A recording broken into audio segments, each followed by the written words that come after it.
ჩვენი სტუმარია დღეს ეპატაჟური შიმპო. როგორ ბრძანდები ეპატაჟურო?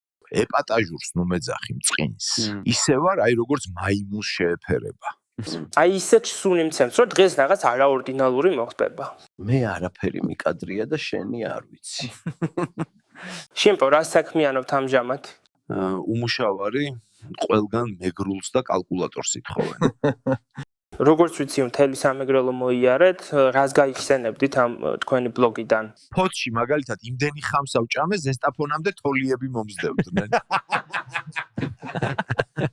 გავიგეთ, რომ ქეთიაკი დუნაშვილს დაშორდით და რამ გამოიწვია ესეთი ეპატაჟური წყვილის დაშორება?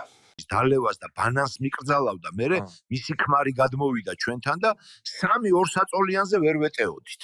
შიმპო, თქვენ სადაური ბრძანდებით, რომელი კუთხიდან რო გითხრათ? არ ვიცი, მაგრამ ყველა მაიმუნს მეძახის და მკურნალობ.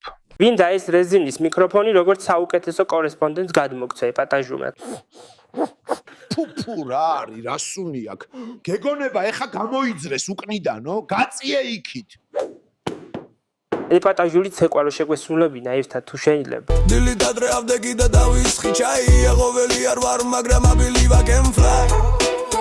I believe I can fly. ბერიმადემ თუ ჩენი შვილი ვერ გამიგებს, თუ მამა ჩემი და მარიგებს, თუ ჩემი სიტყვები გაცითლებს, მაშინ ავდგები და გულში ბოღმას ჩავიდე. იცი ადი შენი, მე შენი სხვა არ გონი ვარ, შენი ბიჭუნა. გამოდი გარეთ ბანანი თუ დაგწებო. თუ გინდა ესეთი პოდკასტი გაგრძელდეს, შიმპოსგან თხოვნა მისი არხი გამოიწეროთ.